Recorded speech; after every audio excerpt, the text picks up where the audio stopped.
আজকে যে বিষয়টা নিয়ে আলোচনা করব সেটা হচ্ছে কোষ্ঠকাঠিন্য বা কষা পায়খানা। যারা দীর্ঘদিন ধরে কোষ্ঠকাঠিন্য বা কষা পায়খানা নিয়ে ভুগছেন, পায়খানাতে গিয়ে পায়খানা করতে গিয়ে অনেকক্ষণ ধরে কোমরের মধ্যে বসে থাকতে হয়, বা ঘন ঘন পায়খানা যেতে হয়, বা 2 দিন 3 দিন পর পায়খানা হয়, আজকে তাদেরকে বলবো যে ঘরোয়াভাবে প্রাকৃতিকভাবে কিভাবে আমরা ওষুধ ছাড়াই পুরোপুরি এই কোষ্ঠকাঠিন্য সমস্যাকে দূর করতে পারবো সে সম্পর্কে আজকে বিস্তারিত জানাবো। প্রথমে আমরা জানার চেষ্টা করি যে কোন কোন কারণে আমাদের কোষ্ঠকাঠিন্য হতে পারে এবং এর সমাধান কি। নাম্বার 1, খাবারে যথেষ্ট পরিমাণে আঁশ না থাকা। যদি আমার খাবারে আমি যে খাবারগুলো গ্রহণ করছি সেই খাবারে যদি যথেষ্ট পরিমাণে আঁশ না থাকে তাহলে আমাদের পায়খানা কষা ও শক্ত হয়ে যেতে পারে। তাহলে আঁশ কি কি কাজ করে আমাদের শরীরে? আঁশ ও ফাইবারের কাজ হচ্ছে যেখানে পায়খানা তৈরি হয়, মল তৈরি হয় এবং সেখানে জল ধরে রাখতে স্পঞ্জের মতো কাজ করে, যেটা পায়খানা নরম ও পাতলা করতে সাহায্য করে ফাইবার। তাই কোন কোন খাবারে আমাদের প্রচুর পরিমাণে ফাইবার পাবো সে সম্পর্কে একটু বলি। যেমন বিভিন্ন রকমের শাকসবজিতে প্রচুর পরিমাণে ফাইবার থাকে, ফলমূল, বিভিন্ন রকমের শস্য দানা, তাতে প্রচুর পরিমাণে ফাইবার থাকে, যেগুলো আমরা খেলে আমাদের পায়খানা নরম হতে সাহায্য করবে, কোষ্ঠকাঠিন্য সমস্যা যেতে সাহায্য। প্রতিবারের খাবারে যদি আপনি শসা, টমেটো ও গাজর দিয়ে সালাড বানিয়ে আপনি খেতে পারেন, তাহলে আপনার শসা, টমেটো, গাজরে প্রচুর পরিমাণে ফাইবার থাকে, যা আমাদের পায়খানা নরম করতে সাহায্য করবে। নাম্বার 2, বিভিন্ন রকমের শস্য দানা, যেমন দেখা হলো বাদাম, ছোলা, বিভিন্ন রকমের ডাল, যাতে প্রচুর পরিমাণে ফাইবার থাকে, যা আমাদের শরীরে কোষ্ঠকাঠিন্যের সমস্যা দূর করতে সাহায্য। এছাড়াও আমাদেরকে পর্যাপ্ত পরিমাণে জল খেতে হবে।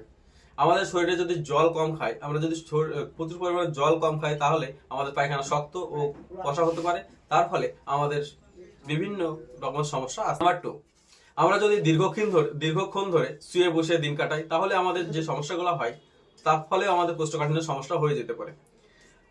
ধরুন আমি দীর্ঘক্ষণ ধরে শুয়ে বসে থাকছি, তাহলে আমাদের শারীরিক পরিশ্রম না হওয়ার ফলেও আমাদের খাবার হজমে অসুবিধা হয়, বিঘ্ন ঘটায়, এবং তার ফলে আমাদের কোষ্ঠকাঠিন্যের সমস্যা হয়ে যেতে পারে। তাই যদি আমি বসেও যদি কোনো কাজ করার অভ্যাস হয়, তারপরে আমাদেরকে চেষ্টা করতে হবে আধা ঘন্টা বা 1 ঘন্টা পরে আমরা উঠে একটু হাঁটাচলা করবো, তাহলে আমাদের পায়খানা কষা বা সমস্যা থেকে আস্তে আস্তে রেহাই পাবো।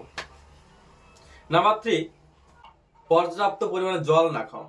আমরা যদি খাবারের মধ্যে পর্যাপ্ত পরিমাণে জল না খাই, বা জলের যদি আমাদের শরীরে ঘাটতি হয়, তাহলে আমাদের যেখানে মল তৈরি হয় বা যেখানে মল থাকে সেখানে জলের ঘাটতির জন্য পায়খানা কষা ও শক্ত হয়ে যেতে পারে।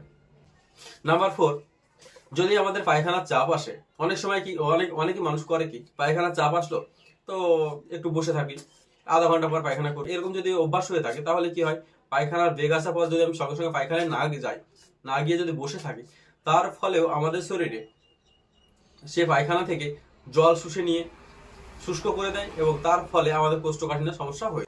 নাম্বার 5, কেউ যদি অতিরিক্ত মানসিক দুশ্চিন্তার মধ্যে থাকে, সেখান থেকেও আমাদের কোষ্ঠকাঠিন্যের সমস্যা হয়ে যেতে পারে। যদি কেউ রাত্রি জাগরণ করে, তার ফলে আমাদের কোষ্ঠকাঠিন্যের সমস্যা হয়ে যেতে পারে। তাই আমাদের যদি অতিরিক্ত দুশ্চিন্তার মধ্যে থাকেন, তাহলে খুব কাছের মানুষের সঙ্গে সময় কাটানোর চেষ্টা করবে, তার ফলে আপনার অনেক দুশ্চিন্তা দূর হবে।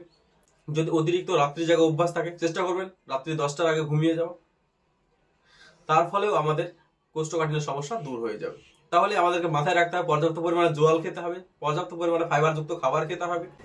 অতিরিক্ত দুশ্চিন্তা হলে সেটা থেকে কিভাবে মুক্তি পাওয়া যায় সে বিষয়ে একটু ভাবতে হবে। আমার এই চ্যানেলে হেলথ রিলেটেড সকল ভিডিও আপলোড করা হয়। আপনারা যদি ইউটিউব থেকে দেখেন সাবস্ক্রাইব করবেন, এবং ফেসবুক থেকে দেখলে ফলো করে পাশে থাকবেন। এই চ্যানেলে হেলথ রিলেটেড সকল ভিডিও আপলোড করা হয়, আপনাদের অনেক উপকারী, অনেক কাজে আসবে।